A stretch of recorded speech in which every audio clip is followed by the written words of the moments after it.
Uric acid ಹೆಚ್ಚಿರೋರು uric ಆ್ಯಸಿಡನ್ನು ಹೇಗೆ ಕಡಿಮೆ ಮಾಡಿಕೊಳ್ಬೇಕು, ಆಹಾರದಲ್ಲಿ ಯಾವ ಪದ್ಧತಿಯನ್ನು ಅನುಸರಿಸಬೇಕು, ಯಾವ ಆಹಾರವನ್ನು ತಗೊಳ್ಬೇಕು, ಯಾವ ಆಹಾರ ತಗೊಳ್ಬಾರ್ದು, ಇದ್ರ ಬಗ್ಗೆ ಹೇಳೋಕ್ಕೆ ಈ ವಿಡಿಯೋನ ನಾನು ಮಾಡ್ತಾಯಿದ್ದೇನೆ.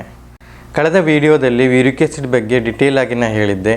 ಅದಕ್ಕೆ ಅನೇಕ ಕಮೆಂಟ್ಸ್ ಬಂದಿತ್ತು. ಅದರಲ್ಲಿ ಹೆಚ್ಚಾಗಿ ಜನರು ನಮ್ಮ ಯೂರಿಕ್ ಆ್ಯಸಿಡ್ ಹೆಚ್ಚಿದೆ, ಈಗ ಕಡಿಮೆ ಮಾಡ್ಕೊಳ್ಳೋಕ್ಕೆ ನಾವು ಏನು ಮಾಡಬೇಕು, ಆಹಾರದಲ್ಲಿ ಯಾವ ಪದಾರ್ಥ ತೊಗೋಬೇಕು, ಯಾವ್ದು ತೊಗೊಳ್ಬಾರ್ದು ಅಂತ ಅನೇಕ ಪ್ರಶ್ನೆಗಳು ಬಂದಿತ್ತು.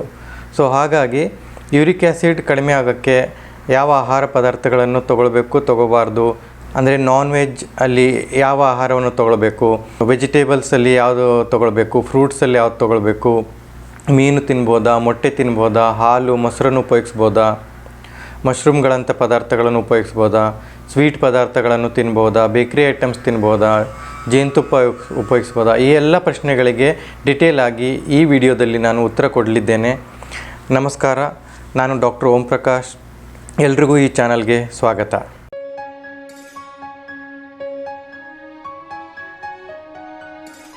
ಮೊದಲನೇದಾಗಿ ಮಾಂಸಾಹಾರದ ಬಗ್ಗೆ ಹೇಳ್ತೇನೆ. ಈ ಮಾಂಸಾಹಾರದಲ್ಲಿ ಕೋಳಿ ಮಾಂಸ, ಕುರಿ ಮಾಂಸ ಮತ್ತು ಮೀನು ಈ ಪದಾರ್ಥಗಳಲ್ಲಿ ಸಾಮಾನ್ಯವಾಗಿ ಎಲ್ಲದರಲ್ಲೂ ಯೂರಿಕ್ ಆ್ಯಸಿಡ್ ಹೆಚ್ಚು ಮಾಡುವಂಥ ಅಂಶ ಹೆಚ್ಚಾಗಿ ಇರುತ್ತೆ. ನಮ್ಮ ಕರಾವಳಿ ಪ್ರದೇಶದಲ್ಲಿ ಹೆಚ್ಚಾಗಿ ಮೀನನ್ನು ಉಪಯೋಗಿಸ್ಕೊಳ್ತಾರೆ. ಸೊ ಅವರಿಗೆ ಹೇಳೋದೇನಂತಂದರೆ, ನಾವು ಸಾಮಾನ್ಯವಾಗಿ ಡೈಲಿ ಉಪಯೋಗಿಸುವಂಥ ಮೀನುಗಳು, ಅಂಥ ಮೀನುಗಳಲ್ಲಿ ಯೂರಿಕ್ ಆ್ಯಸಿಡ್ ಹೆಚ್ಚಾಗುವಂಥ ಪ್ರಮಾಣ ಹೆಚ್ಚಾಗಿರುತ್ತೆ. ಇದನ್ನು ದಿನನಿತ್ಯ ಉಪಯೋಗಿಸೋ ಬದಲು ವಾರಕ್ಕೊಮ್ಮೆ ಅಥವಾ ತಿಂಗಳಿಗೊಮ್ಮೆ ಅಥವಾ 2 ವಾರಕ್ಕೊಮ್ಮೆ ಈ ರೀತಿ ಕಡಿಮೆ ಪ್ರಮಾಣದಲ್ಲಿ ಉಪಯೋಗಿಸಬೇಕು.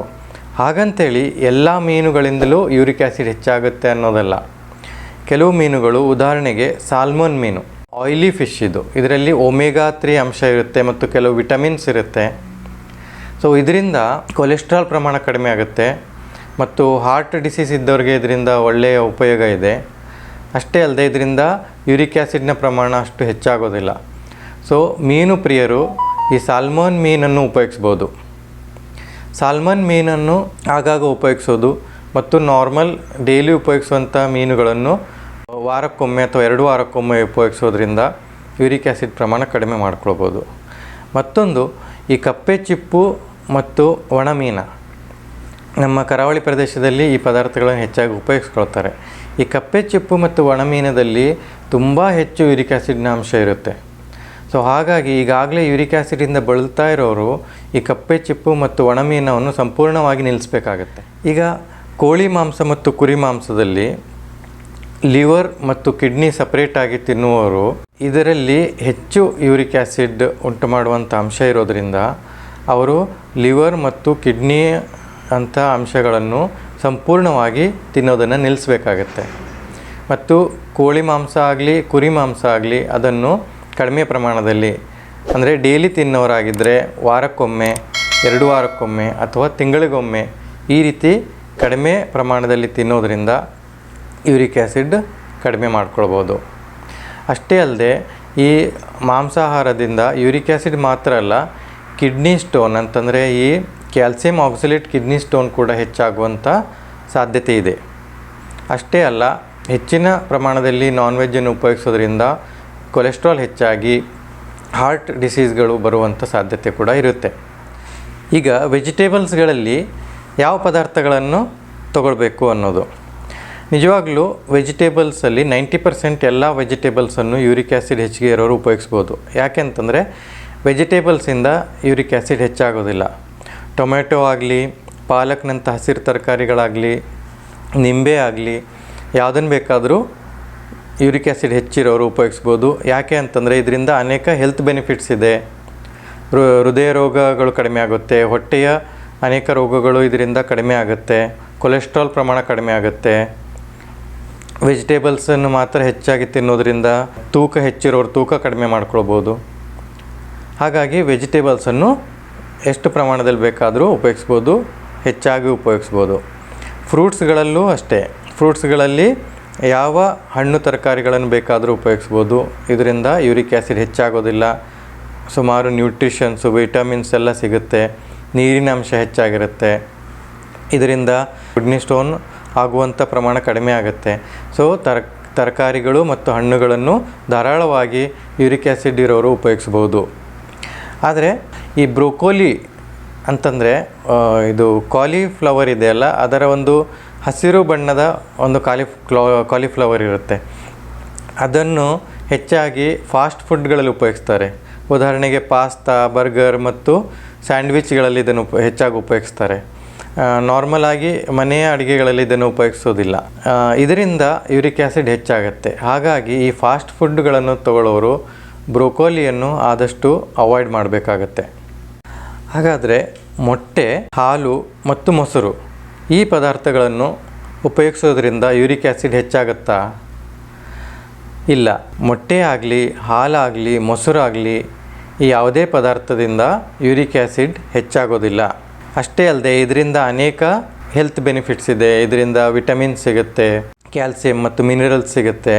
ಬೆಳೆಯುವಂಥ ಮಕ್ಕಳಿಗೆ ಇದು ತುಂಬ ಮುಖ್ಯವಾದ ಆಹಾರ. ಮತ್ತು ಶಕ್ತಿ ಕಡಿಮೆ ಇದ್ದವರಿಗೆ ಡಾಕ್ಟರ್ಸ್ ಇದನ್ನು ಈ ಮೊಟ್ಟೆ, ಹಾಲು, ಮೊಸರನ್ನು ಉಪಯೋಗಿಸ್ಲಿಕ್ಕೆ ಹೇಳ್ತಾರೆ. ಸೊ ಯೂರಿಕ್ ಆ್ಯಸಿಡ್ ಕೂಡ ಇದರಿಂದ ಯಾವುದೇ ವ್ಯತ್ಯಾಸ ಆಗೋದಿಲ್ಲ. ಹಾಗಾಗಿ ಈ ಪದಾರ್ಥಗಳನ್ನು ಧಾರಾಳವಾಗಿ ಉಪಯೋಗಿಸ್ಬೋದು.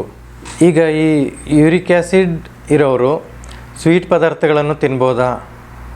ಈ ಸ್ವೀಟ್ ಪದಾರ್ಥಗಳಲ್ಲಿ ಉದಾಹರಣೆಗೆ ಬೇಕ್ರಿ ಐಟಮ್ಸ್, ಪೇಸ್ಟ್ರಿ ಮತ್ತು ಬೇಕ್ರಿಗಳಲ್ಲಿ ಸಿಗುವಂಥ ಸ್ವೀಟ್ಗಳು, ಚಾಕ್ಲೇಟ್ಗಳು, ಕೇಕ್ ಇದೆಲ್ಲದರಲ್ಲೂ ಒಂದು ಕೆಮಿಕಲನ್ನು ತುಂಬ ಸಾಮಾನ್ಯವಾಗಿ ಉಪಯೋಗಿಸ್ತಾರೆ. ಅದು ಯಾವುದು ಅಂತಂದರೆ HFCS ಅಂತೇಳಿ. ಈ HFCS ಅನ್ನೋದು ತುಂಬ ಕಡಿಮೆ ಬೆಲೆಯಲ್ಲಿ ಸಿಗೋದ್ರಿಂದ ಈ ಪದಾರ್ಥಗಳಲ್ಲಿ ಸಾಮಾನ್ಯವಾಗಿ ಉಪಯೋಗಿಸ್ತಾರೆ.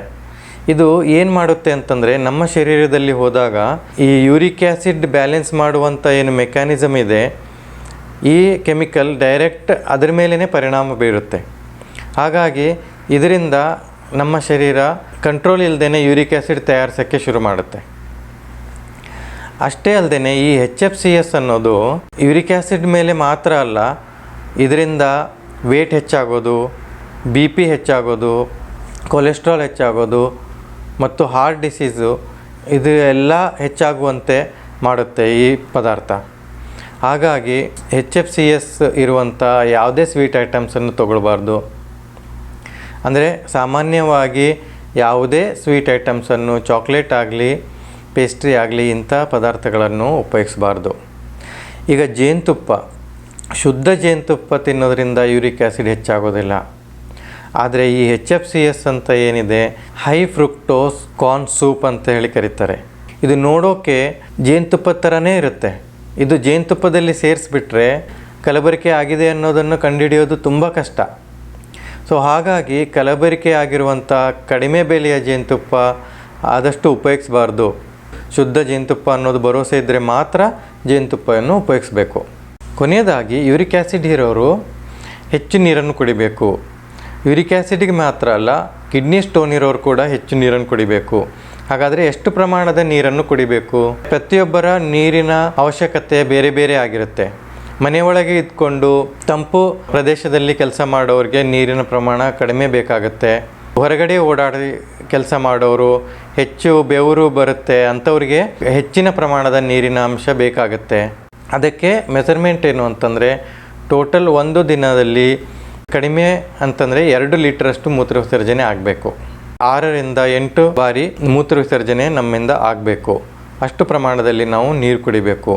ಅಷ್ಟೇ ಅಲ್ಲ, ಮೂತ್ರದ ಬಣ್ಣ ಗಾಢ ಹಳದಿ ಬಣ್ಣಕ್ಕೆ ತಿರುಗದೇ ಇರೋ ಹಾಗೆ ನಾವು ನೀರನ್ನು ಕುಡಿಬೇಕು. ಮೂತ್ರದ ಬಣ್ಣ ಗಾಢ ಹಳದಿ ಬಣ್ಣಕ್ಕೆ ತಿರುಗಿದೆ ಅಂತ ಕಾಣಿಸಿದರೆ ಅದರ ಅರ್ಥ ನಾವು ಕಡಿಮೆ ನೀರು ಕುಡಿತಾ ಇದ್ದೀವಿ ಅಂತೇಳಿ. ತಕ್ಷಣ ನಾವು ಹೆಚ್ಚಿನ ನೀರನ್ನು ಕುಡಿಯೋಕ್ಕೆ ಶುರು ಮಾಡಬೇಕು.